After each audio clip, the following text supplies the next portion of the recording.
that we have the physical memory dump, but all addresses in memory are written in virtual form. So we have to know how to translate these addresses to the physical ones. Also, two databases. The first one on the Windows operating system is the PFN, page frame number database, which contain the data descriptors of each page which is in memory. Similar on the Linux operating system, we have the memmap database, which contain the information about all page frames in memory. How can we translate the virtual address to the physical one? So we can do like the operating system does. So if we know the page directory address, so then we can split the virtual address into three parts. And the first part is the offset from the page directory. Then we have the address of the page table and the offset in this page table. And finally, we have the physical page frame. Also, we can use, if we don't know the context, so we don't know the page directory address, so then we can use the following formula. On Linux operating system, it's even simpler, because just what we have to do is to remove the page offset. So it's the place where the kernel space is starting. Also, in the other, if you want to perform the reverse lookup, how can we translate physical addresses to the virtual one? So we have to scan the databases, page frame number database, or on Linux operating system memmap database. And we have to look and we have to find out what is the page directory. So this is here we have the example how the page frame number entry looks like. And for us, the most important is containing page field, which show us which page frame points to our page frame. So if we, in this way, we can find the page frame number of the page directory. Also, another important thing is to understand how the page table entry looks like. So if you want to recover some files, we have to look at the first bit, because it tells us if the content of the page is in memory or maybe the content is in the swap space. The fields from the 12 till 31 are the page frame number or the index in the swap space. So what we have to remember is that in Linux operating system to the index number we have to add the 4 kilobytes, and this is the swap header. So now we are ready to start the analysis of the physical memory. We know how to dump the physical memory. We are prepared. We understand the physical memory. So we could start the analysis. So we can identify three basic methods of analysis. The first, the most famous is, and the very often used, is the string searching or signature matching. So for the Windows operating system, we have to know that some strings are written in Unicode form. The another method is to interpreting internal kernel structures. It's the same like the operating system does. And the last one is the correlation of the page frame. So if we find some suspicious string, so what then? So then we should find the page frame, which points, page frame in page table, which points to this page frame. And finally, we have to find the page frame, which is the page directory, which points to the page frame number in the page table. So now I would like also to discuss a little bit more about the internal kernel structures. First of all, how the physical memory of the Linux operating system is built. So we can split the physical memory into three parts. So zone DMA is the first 16 megabytes. Then we have the zone normal. And for us, this is the most important because at the beginning of the zone normal is the memmap array. So this database contains the information about stage of each page frame in memory.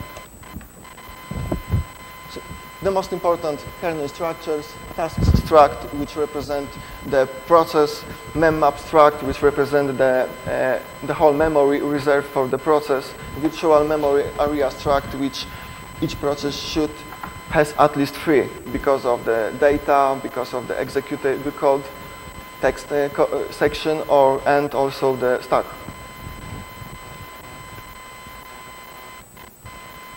And if we know how the structures are connected, so if we identify at least one page task, we can find all page descriptors and finally page frames which contain the information important for us.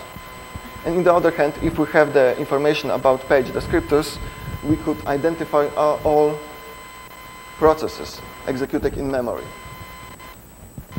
And Windows internal kernel structures, the e-process block, which represent each process in memory.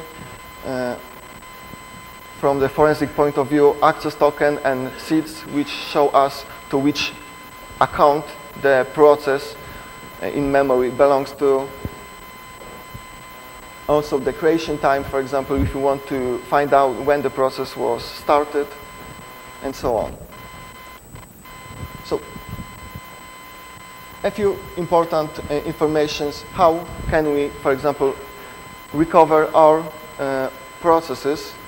How can we enumerate all processes which were during the dumping of the physical memory active?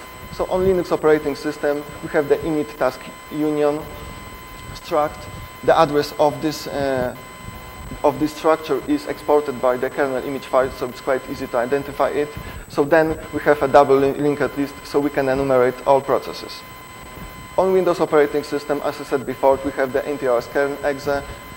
This is the kernel image file for Windows, and we have the PS initial system process, which is also exported.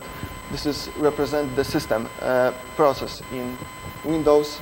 Sometimes the speed is equal to 0, sometimes to 4. It depends on the version of the operating system. And then, using double linked list, we can enumerate the rest of the processes. But we should keep in mind that this is vulnerable to the dynamic kernel object manipulation. So we can use the other method to see if this method was proper to enumerate all processes. How can we dump the physical memory? Files from the physical memory. In Linux operating system, we have the address space struct, which describe all files which are mapped to memory.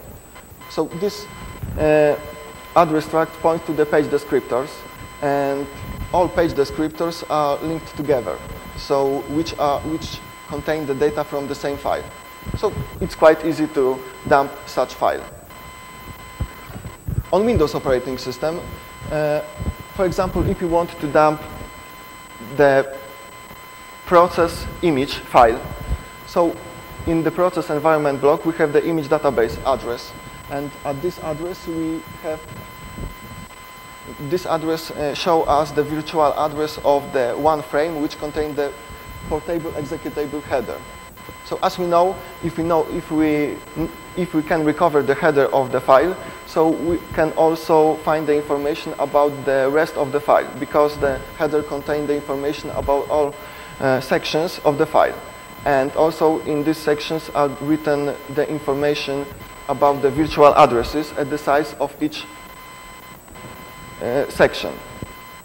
So what we need to know is to know the page directory of the process to which this file belongs to.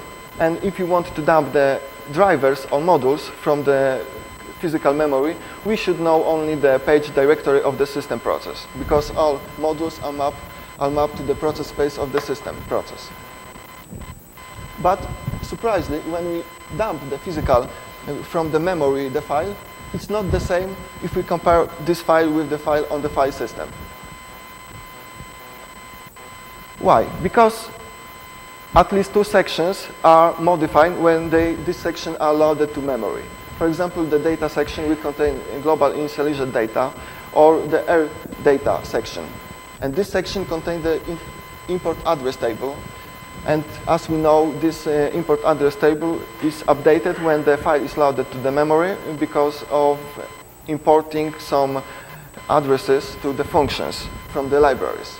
And on the right side, we will see that this import address table is updated, and at, for example, address 77E4-CD1, we could find the content of the function get module handle A. So as we know, also if you want to see how this how the content of this function looks like, so we can load the image to the debugger and trying to disassemble it. Now another important thing is how can we find the hidden data in memory?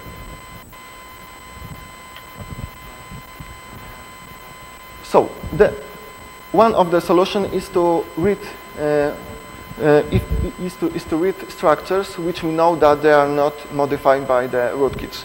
But sometimes it could be quite difficult. So the best way, and also if we perform the analysis of the file system, is to use some signatures and to use some to grab some objects.